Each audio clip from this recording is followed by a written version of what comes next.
Baby root canals, surgical extractions, two of the most routine procedures in pediatric and general dentistry, and right now two of the most closely watched by auditors. Pediatric dental audits are rising in 2026. This isn't a brand new alarm, it's an old pattern getting louder. For years, federal watchdogs have used billing outlier data to flag pediatric dental providers. In 2026, state auditors and Medicaid fraud control units are turning that spotlight up. Texas has publicly confirmed it's actively targeting pediatric dental chains for questionable billing this year. Here's the actual playbook auditors use. It looks at proportion of children receiving pulpotomies or extractions, services billed per child per visit, procedures performed per day, practices that sit far outside the normal range get a closer look. Let's start with pulpotomies, often called baby root canals. These are common and clinically necessary, but the chart has to prove it. A note that just says pulpotomy performed isn't enough.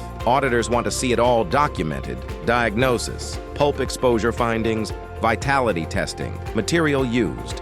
Now, surgical extractions. This code draws attention on its own, especially when a practice's billing leans almost entirely on surgical extractions instead of a normal mix. If you bill it, your note needs to show why. Root position, bone involvement, sectioning, reason a simple extraction wouldn't work. This isn't theoretical. Texas authorities say their Medicaid fraud control unit is targeting pediatric dental chains over paper-only visits.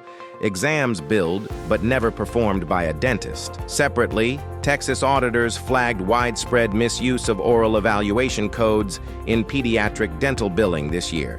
Here's the part every practice should sit with. You don't have to be a large chain to get flagged.